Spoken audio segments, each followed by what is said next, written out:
Welcome to the Edozo Property Podcast, bringing you insight and inspiration from thought leaders in commercial property and technology. We hope you enjoy the show.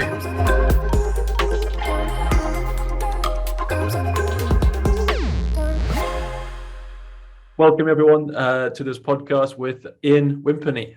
Ian is the head of valuation at Aitchison Raffety, a leading independent practice of chartered surveyors.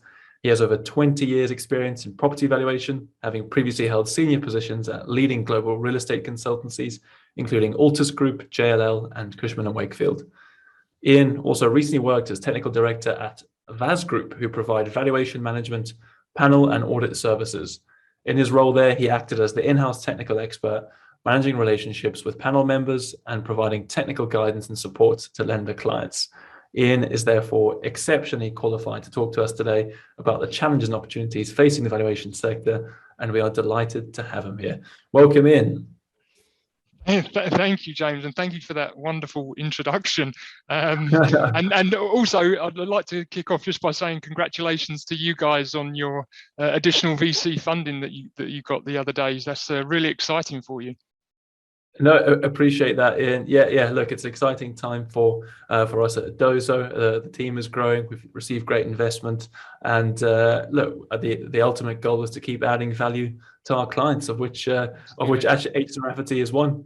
That's right. But Neil, just for everyone listening, it'd be great if you could tell us a bit more about Aitchison Raffety itself, but also your current role there as the head of valuation. Yeah, absolutely. So, I guess I'm still reasonably new to my role at Aitchison. I joined about 3 months ago now, so still sort of getting my feet under the table, but really enjoying, I guess, kind of the challenge and leveraging off of kind of all the experience that I've gained over the years in previous roles. Aitchison's a really kind of interesting and exciting place to be right now.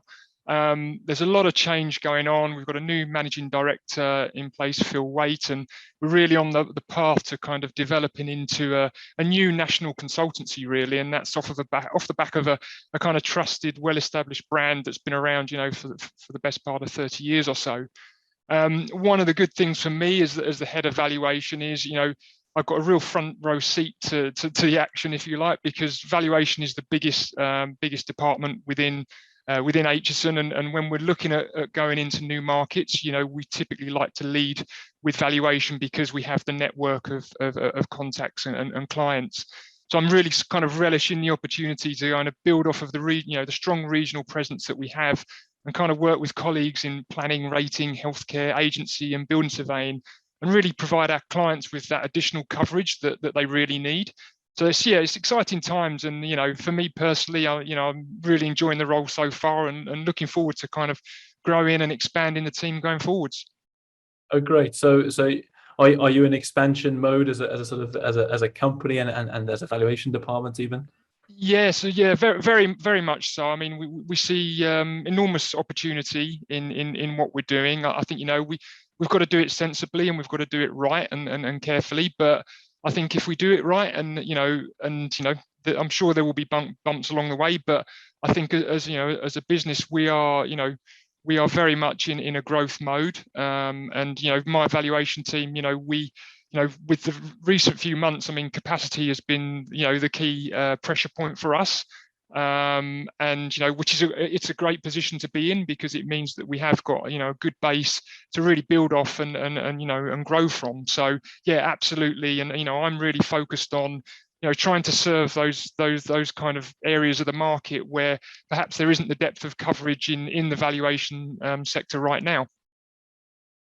Brilliant. Well, yeah, it's always encouraging to hear that people are growing, because obviously, the last 18 months have been challenging for every type of profession and industry in their own way. I mean, just looking back at the last 18 months, what would have been some of the sort of significant challenges or even opportunities the property valuation sector has been through? I mean, look, it's been a massive learning curve. There's the things have been changing on a daily basis. We've seen enormous structural shifts in the real estate market itself, which are obviously well reported, well documented. Things like the shift to online retail, the prominence of greater prominence of flexible working, and all of this is stuff that the market has really had to get its head around in an accelerated way. A lot of these changes are being forced upon us. They were in the pipe, a lot of them anyway. They were coming, but what it's really done is really focus the mind of the players in the industry to really knuckle down and and find the solutions really. And I think from the valuation perspective, last year was enormously challenging, as we saw with the lockdowns, really stopping, pretty much stopping, traditional valuation overnight, with the inability to inspect properties and things like that. So, very quickly we saw the move to, where valuers were providing desktops and things like that as a kind of interim solution to almost keep the market, moving in some way, and then able to, obviously, when lockdowns ease, can go out and inspect afterwards. So there, there's things like that kind of agility was there with the valuers, and also keeping yourself current.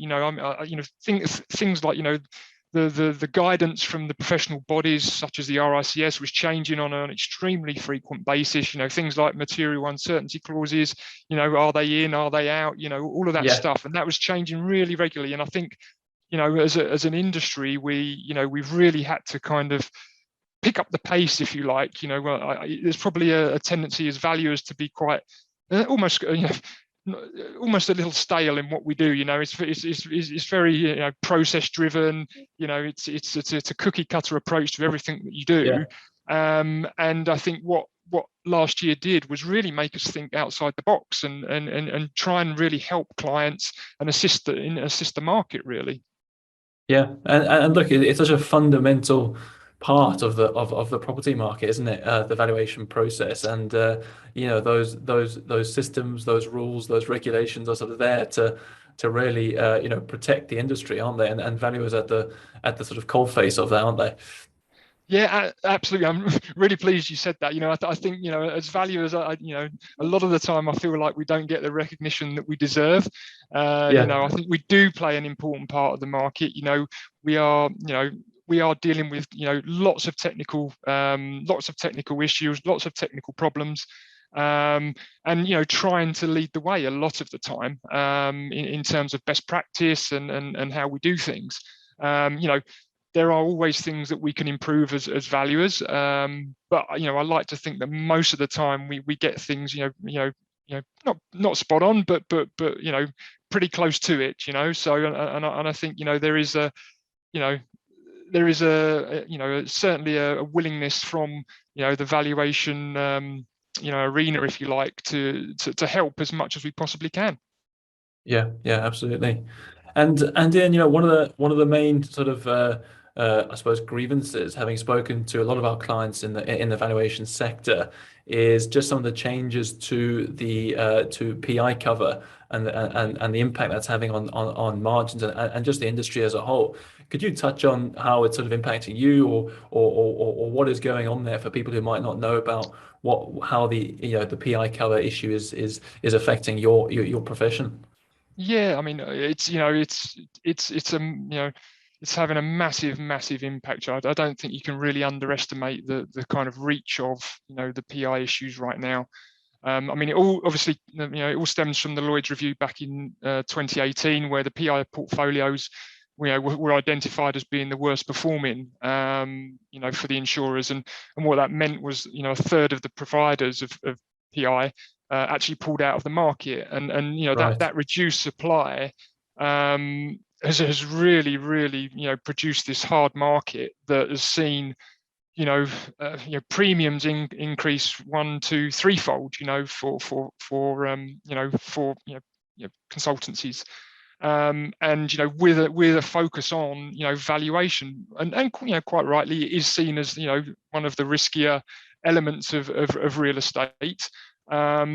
But I think the level that the premiums are at right now are certainly at a point where a lot of valuers are questioning whether it's economic to continue doing valuation work, and certainly for specific types of lender clients. I mean, in my previous role at VAS, we did a survey of valuers, and I think it was almost 2/3 of them were considering or had already pulled out of certain parts of the market. Wow. And that's lending valuations. So and clearly that's that's suboptimal. We need to have a functioning market, and the PI side of things is a huge part of that.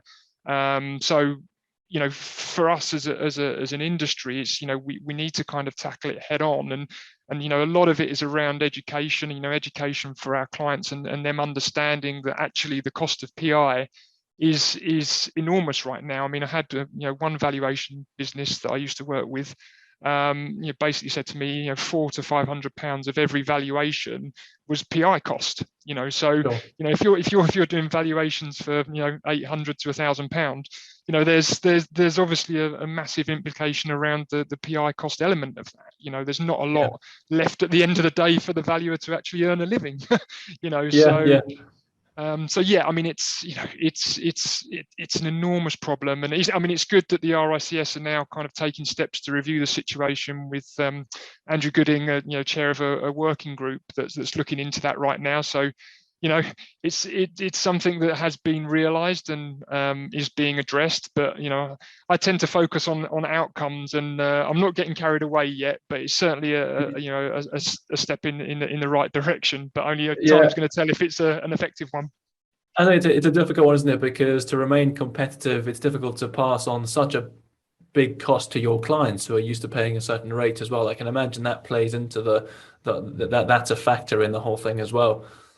It is, yeah. I mean, obviously, I mean, since the GFC, there's been an enormously competitive valuation environment, and that's as expected, really had an impact on fee levels, and they've been driven down. I would say over the last 10 years or so, and they are at extremely low levels, and remain so, and there has to be some recognition of the fact that the valuation consultancies and the consultancies overall are bearing the brunt of these PI costs, and it's not just real estate. This is the legal sector as well. This is all kind of professional services sectors that are feeling this pain. But I think there's almost a bit of a perfect storm right now for valuers with those PI costs, with the competitive fee levels, and to touch it on another subject is really the kind of supply of I guess staff as well. I mean, it's enormously difficult to find certainly younger valuers to bring into the business. So when you find them, you find the cost is higher than expected. So there's kind of a fixed cost increase as well playing into that. So sure. So that's there's a lot of challenges there, but that's what makes the role interesting and exciting. Yeah, it's all part of the game, and then the nice thing is, at the end of the day, the valuations are still being done, people are still being paid, and that's right. and the industry soldiers on. That's right. That's right. As we all do. Yeah. Oh, brilliant. And is there what's going to happen to some of these riskier? You mentioned that a lot of people are turning away lots of work that was deemed too risky. There's obviously, is there going to be a sub market for sort of higher risk valuations, or will say banks, for example, and smaller banks maybe just take on the risk themselves, and not put such an onus on the valuer to do it? Will that market just disappear, or will someone else step in and say, right, I'm happy to do those valuations? Yeah, I mean, look, I mean, it's really difficult. I mean, for us, we have set parameters in place, with the clients that we work with, and we have to, as a business, I don't want to turn away work, right? I think, every time I have to turn away work, I'm kind of disappointed in myself, but we have to be realistic about what we can do as a business, and obviously with an eye on our renewal next year, whether we'll be able to sit down and be able to get that renewal, because that is the priority for us. Sure. So, when it comes to providing, valuations for different types of lenders, I mean, it's something that each individual valuer has to get comfortable with. Firstly, in terms of, of what they're actually doing, but also in terms of, their overall business model. And I feel right now what you've got with the PI situation is they're almost kind of shaping our business for us, because we can't go into certain parts of the market because it could potentially have a detrimental impact on our PI position. So we're having to think about weighting in terms of non-bank lending valuations versus bank lending valuations. So it's almost determining on what I do with the business. So look, going forward, I think the market always needs those lenders. We have to have a mix of lenders in the market, who are willing to take different levels of risks. And I guess the same applies to valuers as well. There will be valuers that are out there that can do and can get comfortable with this work. But I think it's a shrinking market. It's something that that going forward is going to be a challenge. And hopefully this, like I say, this review will perhaps help in that, and help free up some capacity. But time will tell. I will tell. Yeah. Well, look. Yeah. I'll be watching it closely and seeing how it all plays out. As I always say, your success is ours.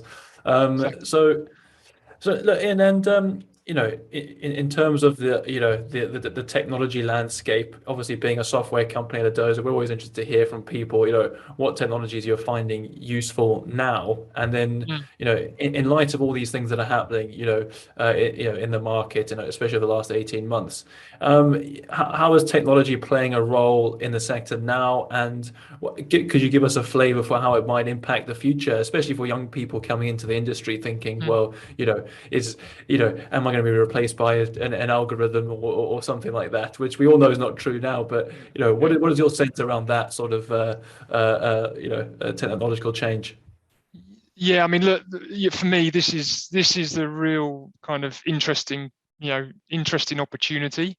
I mean, I think as a sector, and again, it's well reported and well known, real estate has been resistant to change, has been slow to adopt technologies.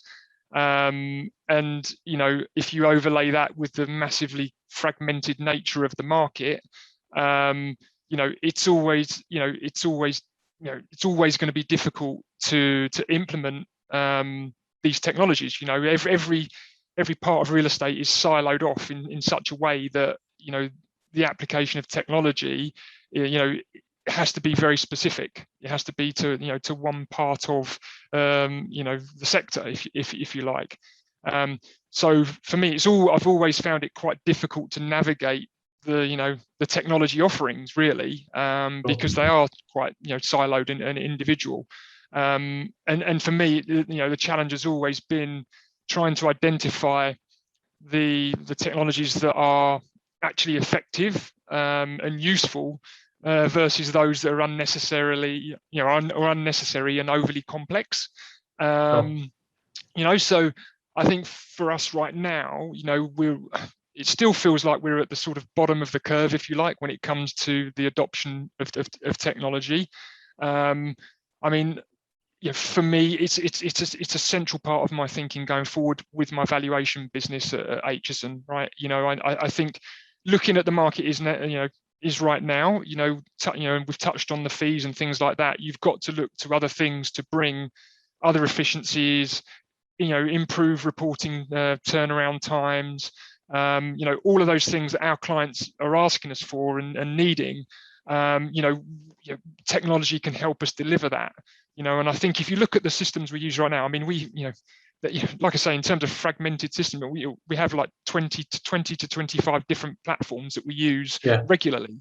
And even I'm sure lots of people out there will have had the issues with logging in and remembering passwords and going from one system to another system, and it's so time consuming on a day-to-day basis. I think for me the keys for the future are really around the kind of integration side of things, being able to have these systems talk to each other and provide the end user with, aggregated information, if you like. I think that Sure. that is quite critical. And the ease of the user interface or user experience is absolutely key. I mean, we're dealing with so many different levels of capability when it comes to technology. Me, for myself as the head of valuation, I've got to think about if I invest in this technology, how much is it going to be used within the business? Are there just going to be 2 or 3 youngsters who are very tech savvy, who are going to use this on a daily basis, or is it so intuitive, is it so easy to use that my 6-year-old could probably use it, but some more experienced staff can use it. So I'm dealing with a real range of personnel, and in the front of my mind is, if I invest in this technology, will everybody be able to make the most of it? And I think that is should be at the forefront of every developer's technology developer's mind, is that UI UX piece is massively important. Well, that's really interesting, Ian, because it's certainly our guiding philosophy. I think we listen to the industry a lot. We actually do sort of interviews with users of our system, and the feedback we always get is just keep it as simple as possible so that everyone can use it.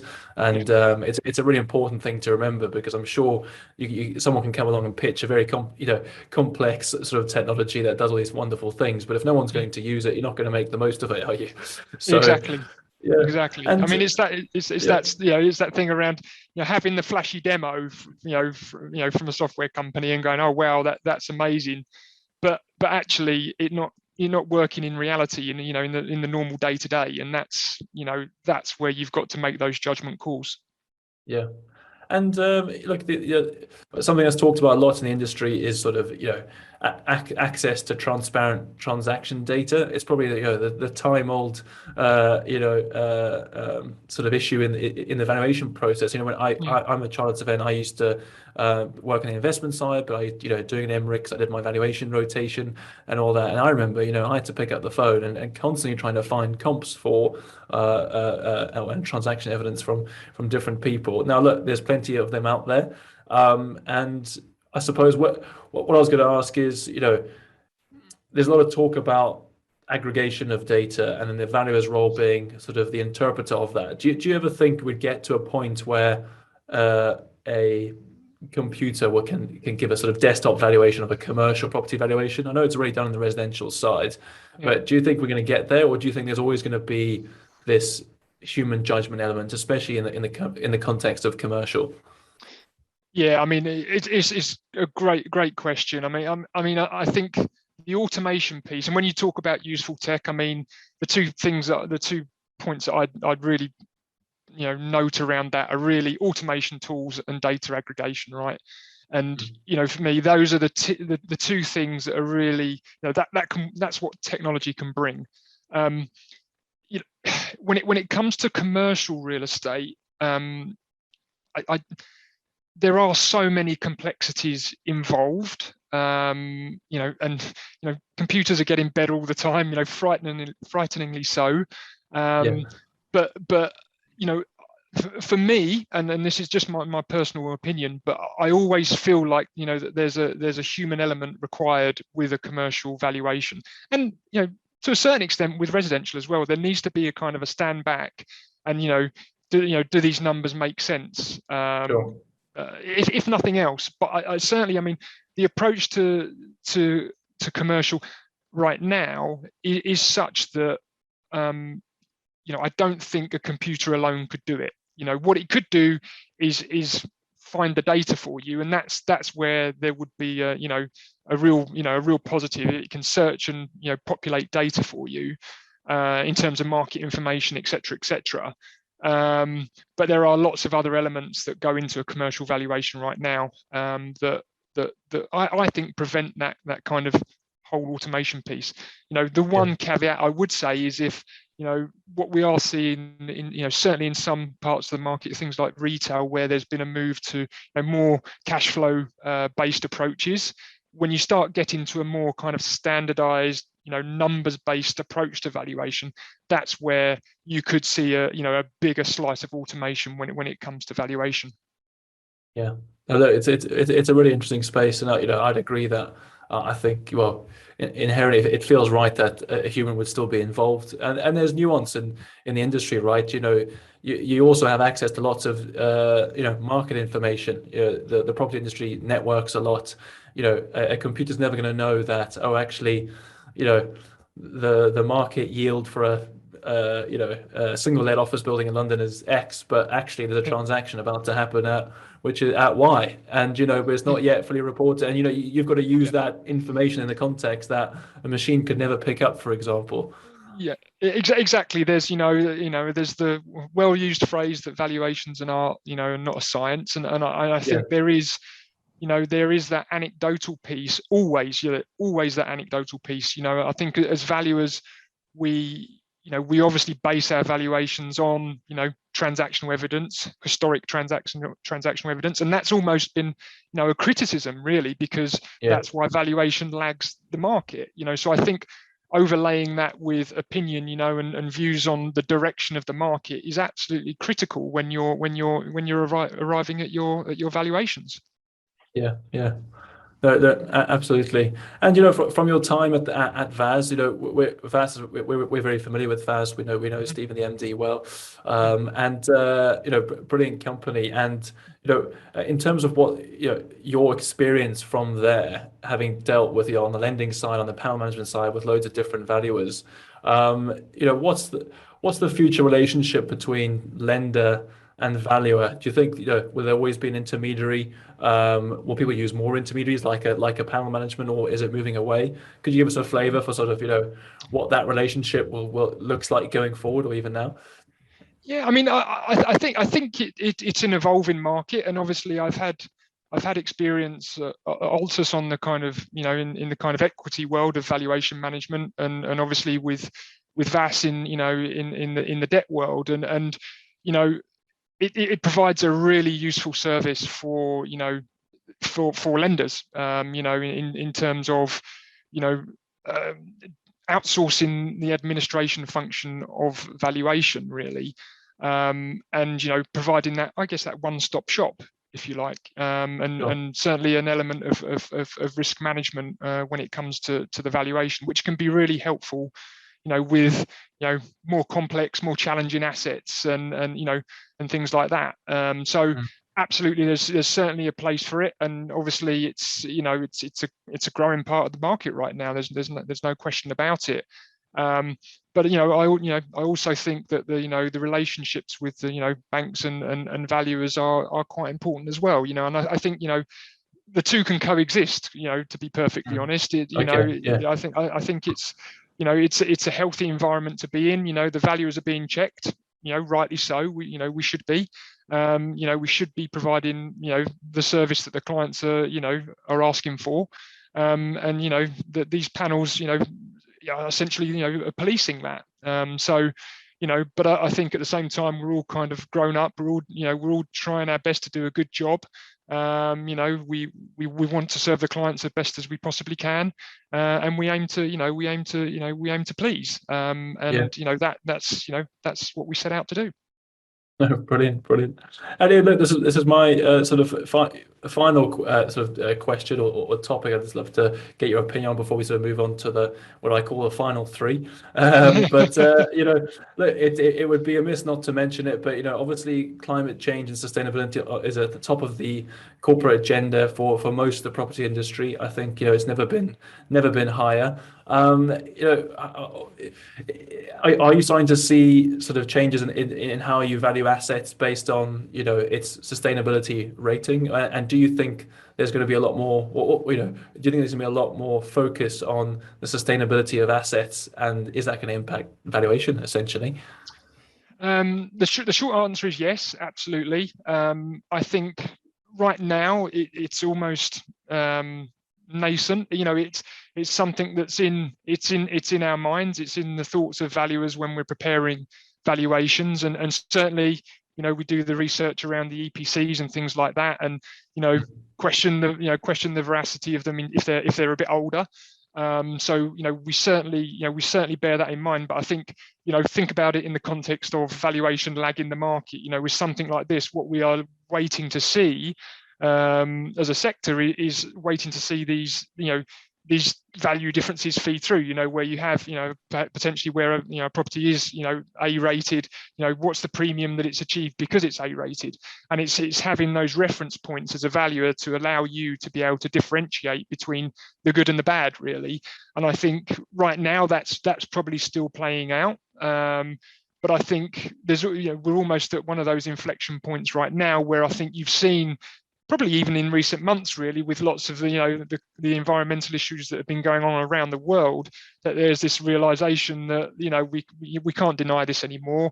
We've got to take this seriously, and I think as a real estate as a real estate sector, there's a lot more focus on it now. Particularly as a sector with one of the highest producers of carbon emissions. There's certainly an enormous role for us to play. And whether that be in in how buildings are fitted out versus the actual valuations of those buildings, I think it can all play a part, and valuations can play a part in that as well. But I think, as I say, we are waiting for that data, if you like, to feed through into the everyday. Yeah, no, absolutely. Well, yeah, another interesting thing to watch in the industry.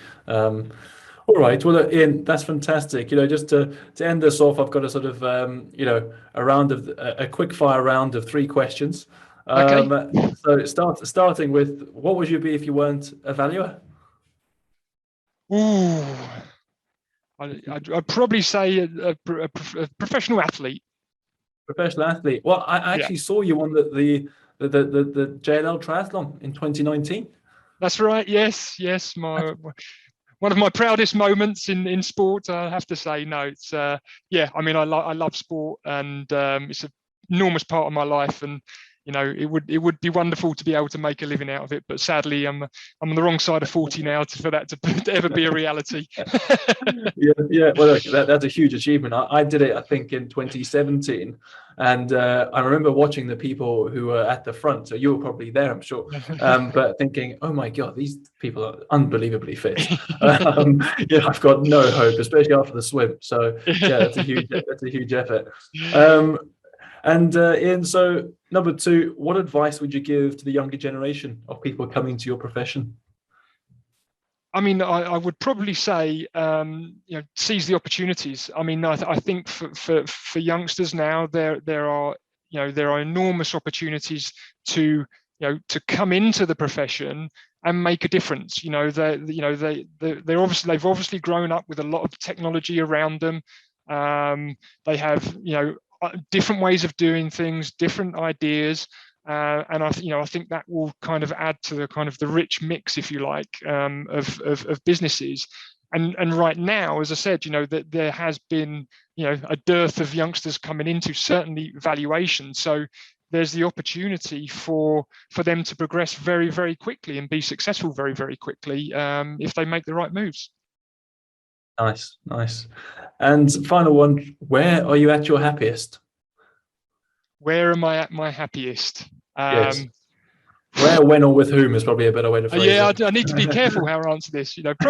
Probably sat down in my living room with my family, actually, and my wife and my 2 kids. Having a laugh and a joke and watching a movie or something. Yeah, it's a simple thing for me, James. Simple thing. Wait, look, I'm in the same boat.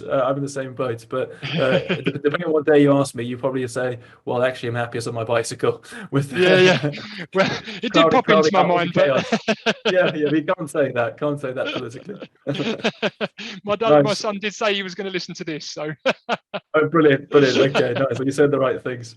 Well, Ian, it's been really fantastic chatting to you. Thank you so much again for coming on our show. That was really, really insightful. And look, best of luck with your role in Aitchison Raffety. Excited to see how you're going to grow. It's certainly a company that's always been a pleasure to deal with.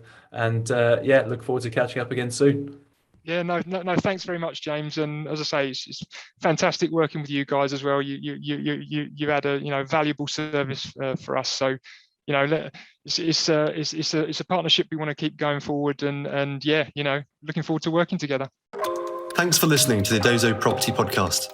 To find out more about Edozo, please visit edozo.com or follow us on LinkedIn or Twitter. Links are in the show notes.